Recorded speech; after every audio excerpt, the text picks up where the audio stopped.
20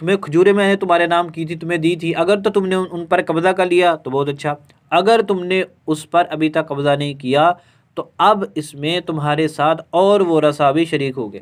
جس میں تمہارے 2 بھائی ہوں گے اور تمہاری 2 بہنیں ہوں گی۔ حضرت عائشہ رضی اللہ تعالی عنہا نے یہ سن کر انتہائی حیرت سے کہا کہ ابا جان، میری تو ایک ہی بہن ہے میرے علاوہ، یعنی کہ حضرت اسماء رضی اللہ تعالی عنہا، یہ دوسری بہن میری کون ہے؟ یعنی ہم تو 2 ہی بہنیں تھیں، ایک میں ایک حضرت اسماء۔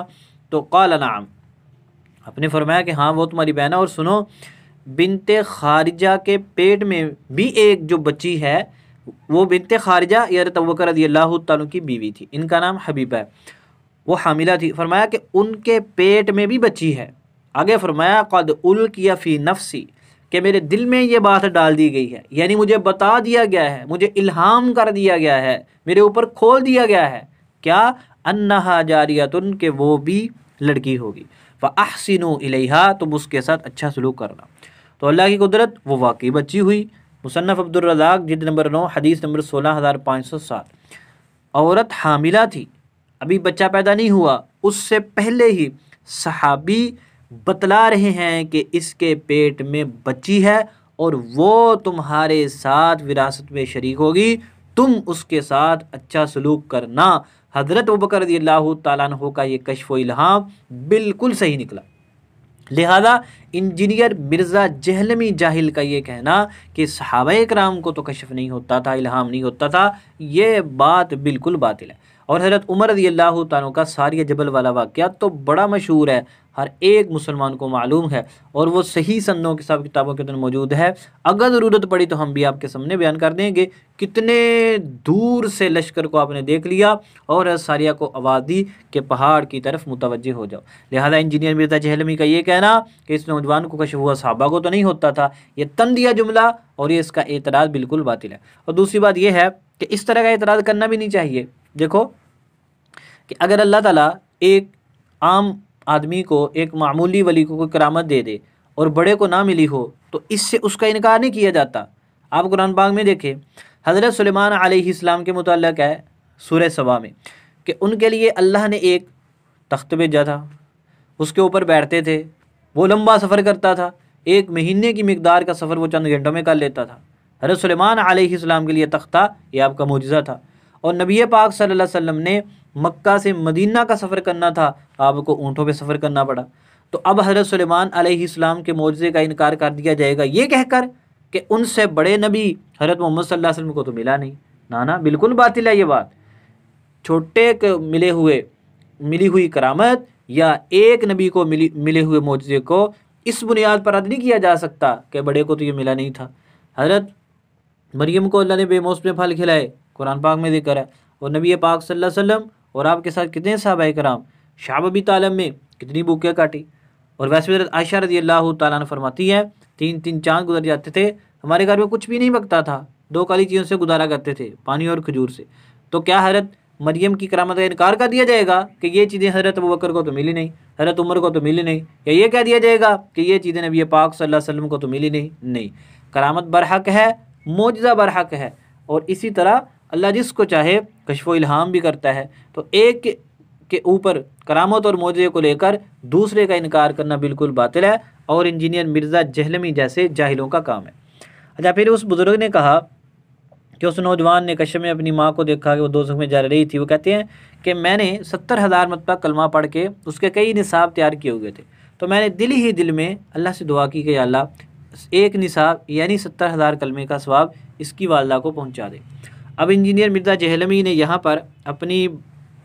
بد فطرتی کا ثبوت دیتے ہوئے کہا دیکھو جی، وہاں پر بیٹھے بیٹھے ان کو ثواب TCS کر دیا، اور وہ بھی دانت نکال رہا تھا، اور اس کے سامنے جو بیٹھے ہوئے جڈ وہ بھی دانت نکال رہے تھے۔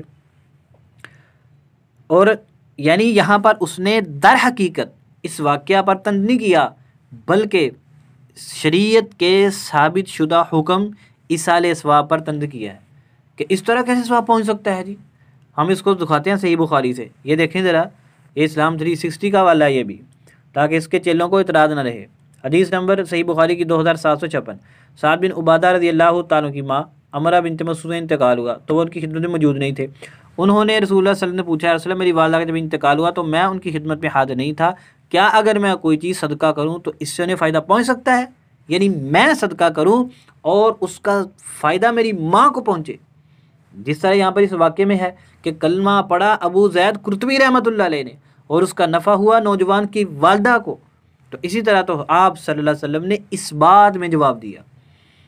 یعنی آپ نے فرمایا کہ ہاں تیرے عمل کا نفع تیری والدہ کو پہنچے گا، تو انہوں نے کہا کہ میں آپ کو گواہ بناتا ہوں، تو کیا اگر میں کوئی چیز صدقہ کروں تو اس سے فائدہ پہنچ سکتا ہے؟ آپ صلی اللہ علیہ وسلم نے اس بات میں جواب دیا، تو انہوں نے کہا کہ میں آپ کو گواہ بناتا ہوں کہ میرا مخراف نامی باغ ان کی طرف سے صدقہ ہے۔ صحیح بخاری حدیث نمبر 2756۔ اب تم تو بات کر رہے تھے 70,000 کلمے کی کہ وہ کیسے TCS کر دیا، اب اگر کوئی منکر حدیث یہ کہے کہ جناب ایک پورا باغ ہی TCS کر دیا، عجیب بات ہے۔ عمل کر رہا ہے بیٹا، وہ بھی ماں کے مرنے کے بعد، ایک باغ پورے کا پورا صدقہ کر رہا ہے، اور یہ کہہ رہا ہے کہ عمل کروں گا میں، صدقہ کروں گا میں، ثواب ملے گا مجھے، تو کیا میں اپنی ماں کو پہنچا سکتا ہوں؟ تو پیارے نبی صلی اللہ علیہ وسلم نے کیا فرمایا کہ ہاں تم پہنچا سکتے ہو، اس کا نفع تمہاری والدہ کو ہوگا۔ تو اس سے واضح طور پر معلوم ہوتا ہے کہ ایک کے عمل کا ثواب دوسرے دنیا سے جانے والے کو پہنچایا جا سکتا ہے، لہذا تمہارا شیخ ابو زید قرطبی رحمۃ اللہ علیہ کے اوپر اعتراض کرنا ایک یہ دلیل ہو گئی باطل ہے۔ حضرت سعد رضی اللہ تعالیٰ عنہ والی اور دوسری روایت سنیے، اس میں وہ فرماتے ہیں ایک تابعی کے بارے میں،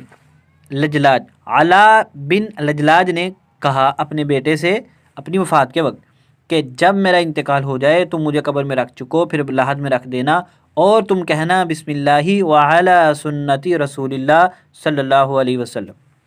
اور فرمایا کہ جب تم میرے اوپر مٹی برابر کر چکو، وَقْرَأُوا عِنْدَ رَأْسِي أَوَّلَ الْبَقَرَةِ وَخَاتِمَتَهَا فَإِنِّي رَأَيْتُ ابْنَ عُمَرَ رضی اللہ تعالیٰ عنہما يَسْتَحِبُّ ذَلِكَ۔ حضرت علا بن لجلاج تابعی نے فرمایا کہ تم میرے سر کے پاس کھڑے ہو کے سورہ بقرہ کا پہلا رکوع پڑھنا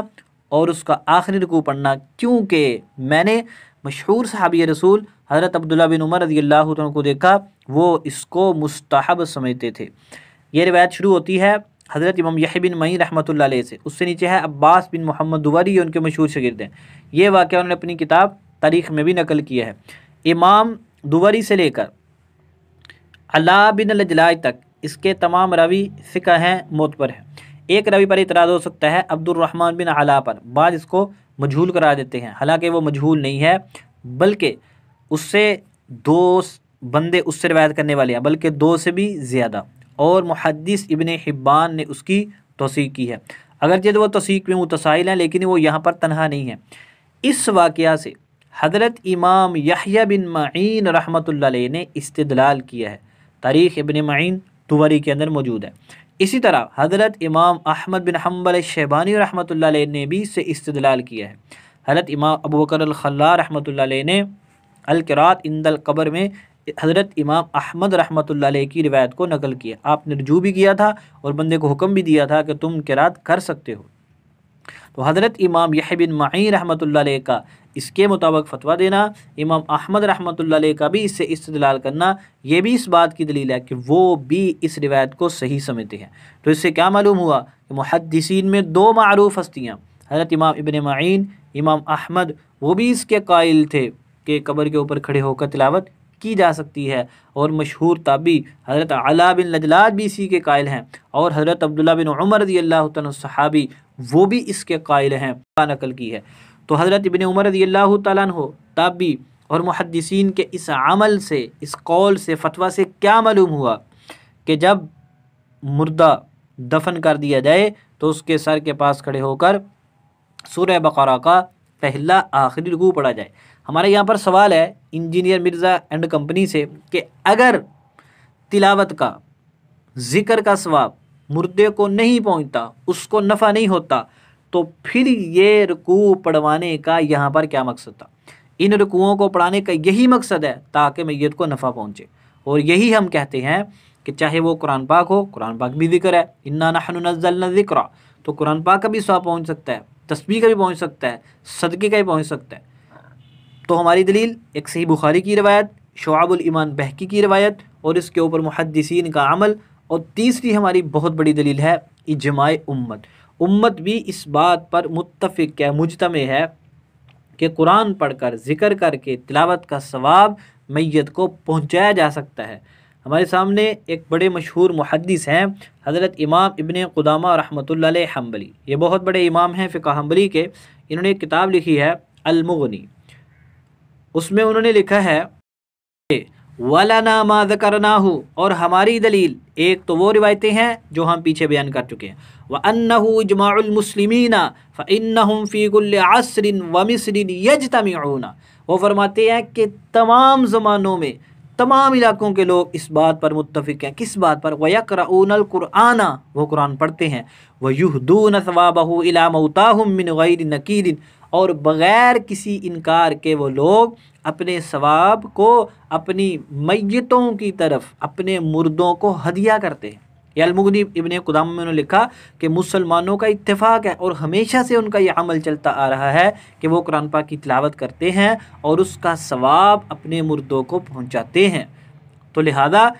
انجینئر مرزا جہلمی کا یہ کہنا، اس کو کہانی قرار دینا کہ کس طرح ٹیسیس کر دیا تھا، یہ بات تو